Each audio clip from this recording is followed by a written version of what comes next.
स्वागत है आपका एआर न्यूज इंडिया पर। मैं हूं आपके साथ आकिल रजा। पत्रकारिता का स्तर किस तरह गिरता जा रहा है, इसको लेकर कई सारे ऑथेंटिक सर्वे हमारे सामने आते रहते हैं।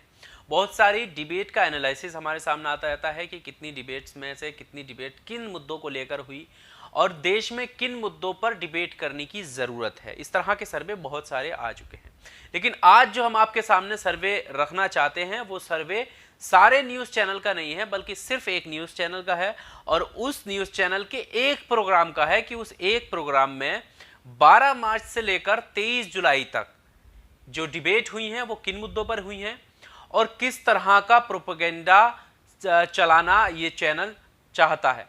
चैनल का नाम है जी न्यूज़, लोग इसको छी न्यूज़ भी कहते हैं। जी न्यूज़ के ताल ठोक के प्रोग्राम आता है और उस ताल ठोक के में पहला जो प्रोग्राम हुआ था कोरोना को लेकर वो 12 मार्च को हुआ था, जब देश में कोरोना संक्रमण बढ़ रहा था। 12 मार्च के बाद कितनी कोरोना पर डिबेट हुई हैं, कितनी भूखमरी पर डिबेट हुई हैं, कितनी बेरोजगारी पर डिबेट हुई हैं, कितनी हिंदू मुस्लिम इंडिया पाकिस्तान और कांग्रेस को लेकर हुई हैं, इन सारी चीज़ों पर प्रो पीएम मोदी को लेकर कितनी डिबेटें हुई हैं, यानी प्रधानमंत्री मोदी के समर्थन में कह सकते हैं इसको। इस तरह की डिबेटें कितनी हुई हैं, इनका पूरा एक एनालिसिस किया है क्रूर दर्शन ने, जिसको कई सारे पेज ने वो शेयर किया है, जिसमें बीइंग ह्यूमन एक पेज है, उसने इसको शेयर किया है और उसका डेटा को शेयर किया है। साथ ही साथ ध्रुव राठी ने और बहुत सारे लोगों ने इसको शेयर किया है। वो डेटा क्या है, उस डेटा को मैं आपके सामने रखने वाला हूं।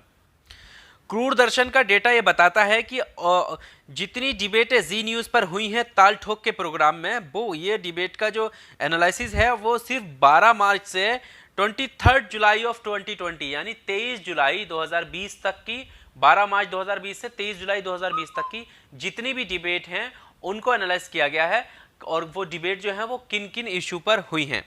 तो सबसे पहला डेटा आपके सामने ये रहा, आप देख सकते हैं। इसमें एंटी अपोजिशन यानी अपोजिशन के जो खिलाफ डिबेट हुई हैं वो उनका गिनती है 63, धर्म पर आधारित 47, चीन पर 32, तबलीगी जमात पर बहुत सारी डिबेट उस वक्त हुई थी।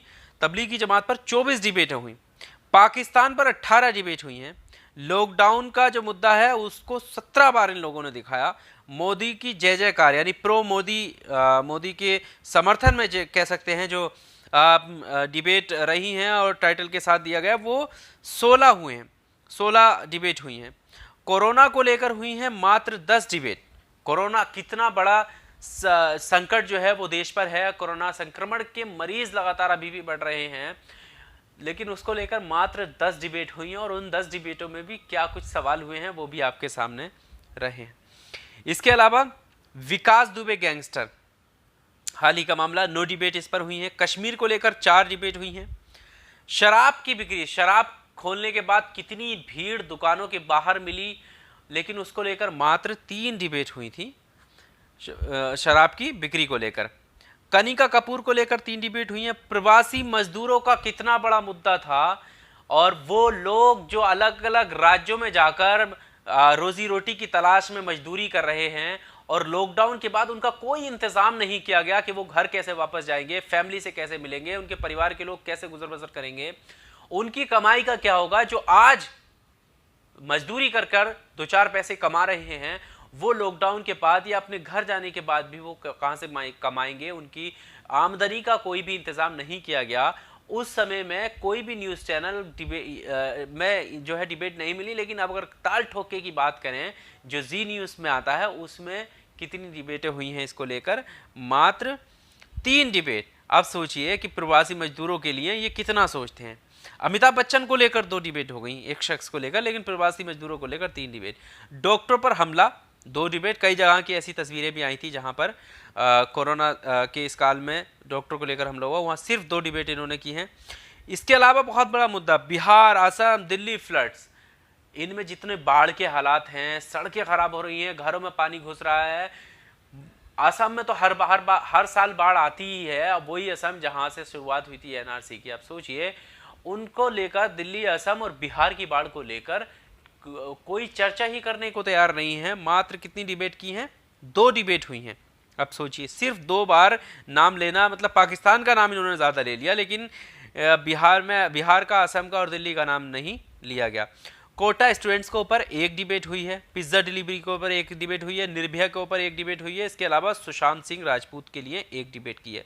और सबसे लास्ट वाला तो हैरान करने वाला, यूपी क्राइम। आप देख सकते हैं यूपी में किस स्तर का क्राइम चल रहा है। आए दिन अपहरण करने के बाद हत्या कर दी जाती है, विकास दुबे जैसे गैंगस्टर निकलकर सामने आते हैं। कितने सारे मामले, अभी गाजियाबाद का मामला सामने आया कि पत्रकार को किस तरह से मार दिया गया, उसने छेड़खानी का विरोध किया। इतने सारे मामले सामने आने के बाद भी उस पर सिर्फ एक डिबेट हुई है। अब आप समझ सकते हैं कि उत्तर प्रदेश में बढ़ते क्राइम को लेकर मात्र एक डिबेट। जब पिछली सरकारों में जब अखिलेश यादव की सरकार थी तो किस तरह से अखिलेश यादव का पोस्टर लगाकर क्वेश्चन मार्क के साथ डायरेक्ट सवाल पूछा जा सकता था, लेकिन अभी पिछली डिबेटों में क्या आपने देखा है, एक भी जगह पर सीएम योगी आदित्यनाथ का चेहरा इन्होंने लगा दिया हो और सवाल पूछ लिया हो। सवाल पूछना तो छोड़ दीजिए, यहाँ पर सिर्फ जिक्र करना भी मुनासिब नहीं समझ रहे। सिर्फ एक डिबेट हुई है। ये जो डाटा मैंने आपके सामने रखा, इसमें टोटल अगर डिबेट्स की हम बात करें तो 260 डिबेट्स हुई हैं। 260 डिबेट्स में से 180 डिबेट्स, अब आप सोचिए 180 डिबेट्स काय पर हैं? हिंदू मुस्लिम कांग्रेस इन पर और चाइना, इन पर 180 डिबेट्स हुई हैं। अब बाकी की 80 डिबेट्स के में सारे मुद्दे सिमट जाते हैं, चाहे वो भूखमरी का हो, बेरोजगारी का हो, प्रवासी मजदूरों का हो, लॉकडाउन का हो, कोरोना का हो, कितने सारे मुद्दे देश में चल रहे हैं। वो सारे मुद्दे सिर्फ 80 डिबेट में सिमट कर रह जाते हैं। और 180 डिबेट्स में पाकिस्तान, इंडिया, हिंदू, मुसलमान, मंदिर, मस्जिद, चाइना, इनकी बात होती है, कांग्रेस पर आरोपों की बात होती है। अब आप समझ सकते हैं कि किस तरह का एजेंडा जो है वो एक न्यूज़ चैनल के एक प्रोग्राम से निकलकर पब्लिक के, जनता के सामने आ रहा है। तभी ना ये जहर जो है वो फैल रहा है। जैसा लोग कहते हैं कि मीडिया जो है वो देश में जहर का काम कर रहा है। अब आपके सामने कुछ उदाहरण उन डिबेट्स के रखता हूं जो पोस्टर से पता चलते हैं। एक एक करके कुछ चंद पोस्टर में दिखाता हूं, जिससे आपको पता चल जाएगा कि प्रो मोदी कौन सी, किस तरह की डिबेट होती है, कांग्रेस को घेरने की किस तरह की, यानी अपोजिशन के खिलाफ जो डिबेट है वो किस तरह की डिबेट होती है, हिंदू मुस्लिम एजेंडा किस तरह का होता है। कुछ चंद पोस्टर मैं आपको इस वीडियो में दिखाने वाला हूं। सबसे पहला पोस्टर आपकी स्क्रीन पर ये रहा। इसमें आप देख सकते हैं, लिख रहा है कि नरेंद्र मोदी आएंगे, मंदिर वहीं बनाएंगे। इसका मतलब क्या होता है? इसका मतलब प्रो एजेंडा चलाना, और इस तरीके का एजेंडे को कहते हैं कि समर्थन में एक तरीके के कि मंदिर वहीं बनाएंगे, लोगों के बीच में जो है सहानुभूति प्रधानमंत्री के को लेकर हो। दूसरा पोस्टर आप देखें, राम पर अविश्वास, अब मांगेंगे वीवीआईपी पास।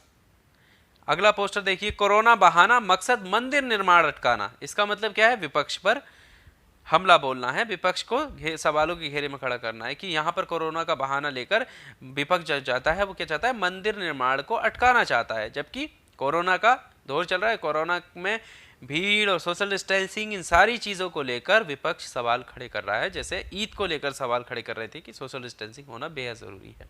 अगला पोस्टर आप देखिए, योगी के खिलाफ सियासी साजिश की आग, विपक्ष को टारगेट किया जा रहा है।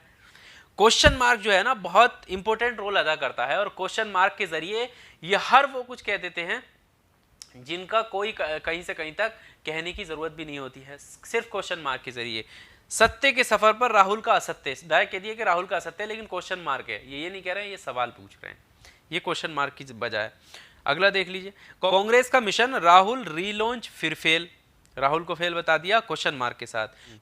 ये देखिए, युवा कांग्रेस में सिर्फ राहुल बचेंगे, क्वेश्चन मार्क राहुल ही मतलब बचेंगे, और इन्होंने सारी बात कह भी दी, क्वेश्चन मार्क लगा दिया, बात खत्म हो गई। भारत का पराक्रम, राहुल का दुष्प्रचार, राहुल बहुत बीच में आ रहे हैं। 370 सच तो पढ़ाने से क्यों कष्ट, साजिश वाले भाइयों से मोदी ट्रम्प की लड़ाई।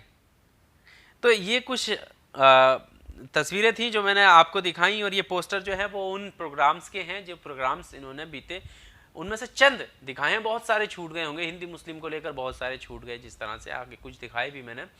तो ये एक एजेंडा है जो एक न्यूज़ चैनल के एक प्रोग्राम से ये चलाया गया है पिछले 12 मार्च से लेकर जुलाई तक। अब आप सोचिए, जो बाकी न्यूज़ चैनल हैं जिसमें दीपक चौरसिया जैसे पत्रकार काम करते हैं, जिसमें खुद प्राइम टाइम डिबेट लेकर आते हैं, डीएनए सोचो किस तरीके के मुद्दे होते हैं, दंगल किस तरह के मुद्दे होते हैं, हल्ला बोल किस तरह के मुद्दे वो सामने लाते हैं। इससे आगे हैं अभिजीत देवगन, सोचो वो कैसा एजेंडा पेश करते हैं।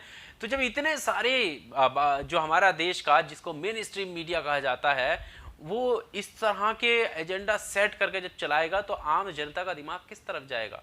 जो आपसी दूरियां हैं वो कैसे क्यों ना बढ़ेंगी, ये बहुत बड़ा सवाल है। तभी ना जो ऑफिशियल पिंग ह्यूमन और इस तरह की पेड़ हैं, तो वो पेज जो हैं वो सवाल ये सारी चीज़ें क्लिप दिखा दिखा के कहते हैं ना कि हम करें तो करें क्या, पूछे तो पूछे क्या। वाह। बहरहाल इस वीडियो में सिर्फ इतना ही। अगर वीडियो आपको अच्छा लगा हो तो वीडियो लाइक कीजिए, और चैनल पर अगर नए आए हैं तो चैनल को सब्सक्राइब करना ना भूलें। बहुत शुक्रिया। इसके अलावा हमें फॉलो करने के लिए नीचे @AkilRaza509 ये ऑफिशियल ट्विटर हैंडल है, इस पर जाकर हमें फॉलो भी कर सकते हैं। शुक्रिया।